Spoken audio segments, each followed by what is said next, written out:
Olá pessoal, começa agora a aula de determinação de KLA. Hoje veremos o método de desgaseificação, como a gente viu na aula prática. Essa é a parte teórica para que vocês possam conseguir calcular o valor de KLA a partir dos dados experimentais apresentados para vocês. Bom, então para a gente recordar um pouco, o que é, afinal de contas, o KLA? O KLA é o coeficiente volumétrico de transferência de oxigênio e ele está relacionado ao que a gente chama de suprimento dentro do modelo de transferência de oxigênio de um bioprocesso.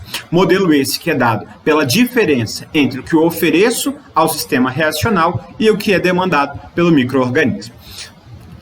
Portanto, matematicamente, é representado por essa variação da concentração de oxigênio, representada aí por Cl no tempo, sendo então igual a essa diferença entre o que eu ofereço, o que eu forneço e o que é demandado. Esse suprimento apresenta aí características físicas, já que está relacionado às propriedades físico-químicas do meio de cultivo, a geometria do bioreator, as variáveis de agitação e aeração do sistema, a capacidade de oxigenação, ou seja, estão relacionados a esses parâmetros físicos, no máximo físico-químicos aí com o meio de cultura. Já a demanda apresenta uma característica fisiológica. Ela está relacionada à concentração celular e, portanto, quanto maior a concentração celular no meio reacional, maior é a demanda por oxigênio,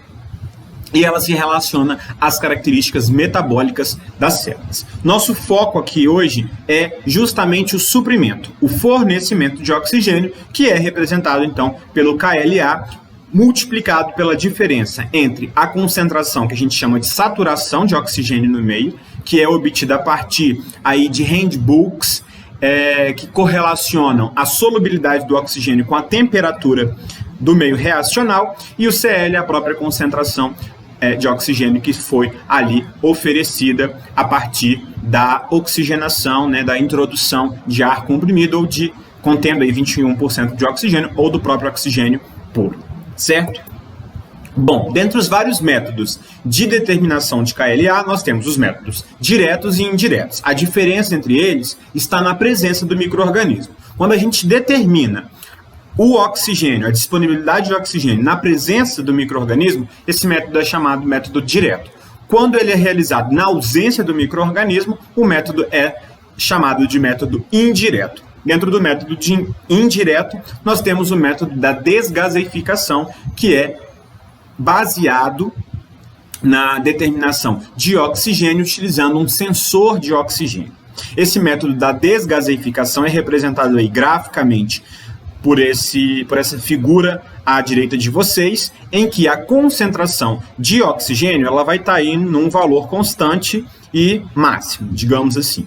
A desgaseificação consiste em aplicar nitrogênio no meio reacional de tal forma que o oxigênio possa ser totalmente removido ali do seio líquido da solução, do seio líquido do meio de cultivo, fazendo com que então essa concentração Cl, que é o oxigênio, caia até um valor zero.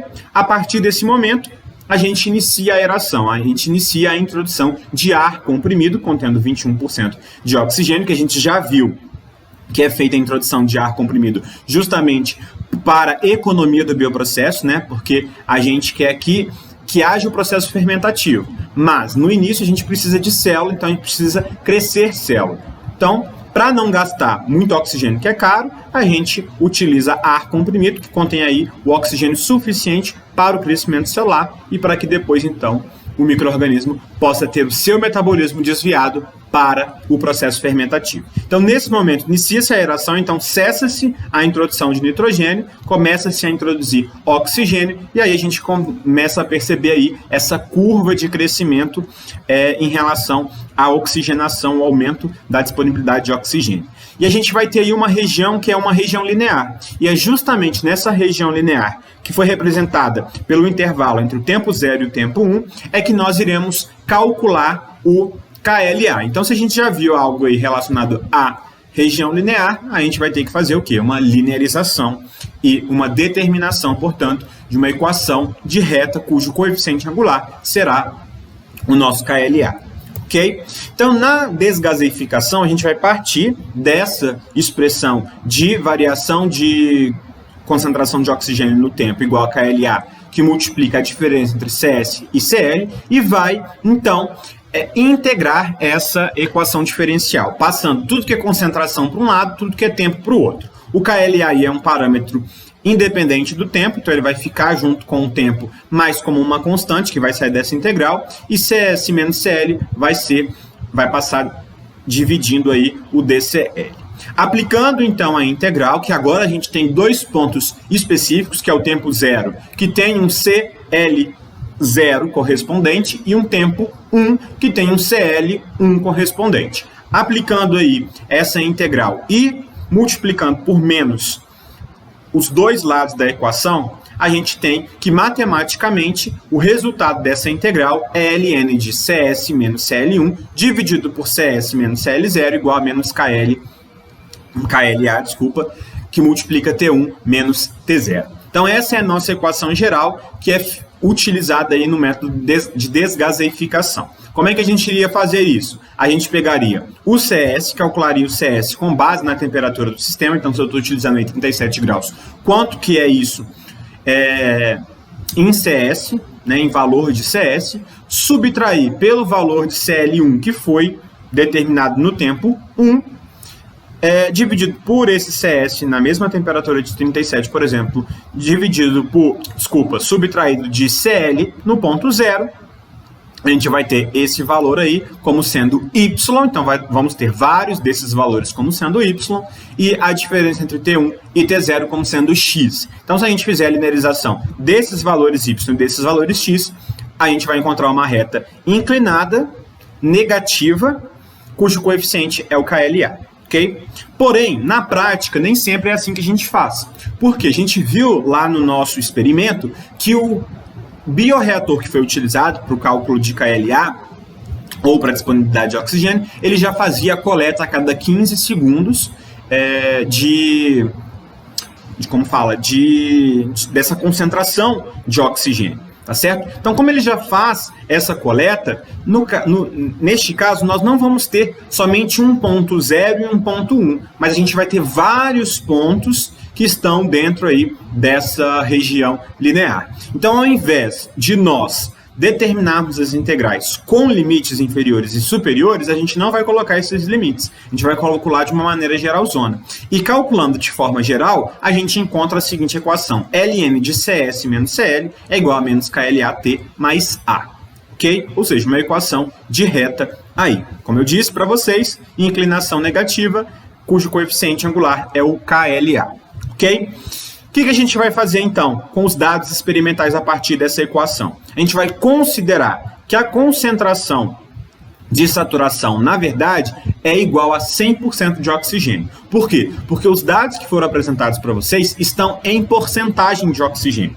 Tá certo? Então, é porcentagem do total, comparado ao total. Então, independente aí da temperatura, independente da disponibilidade de oxigênio nessa temperatura, a gente vai ter sempre um valor relativo em que o valor máximo é 100%.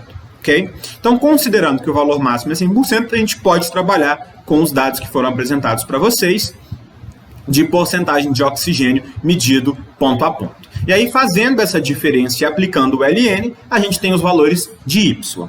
O valor de x é o tempo.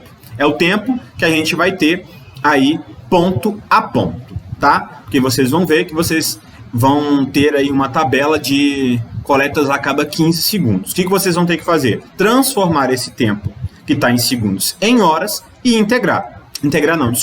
linearizar. Então, x é o valor de tempo em horas, y é justamente o ln dessa diferença, considerando CS 100%.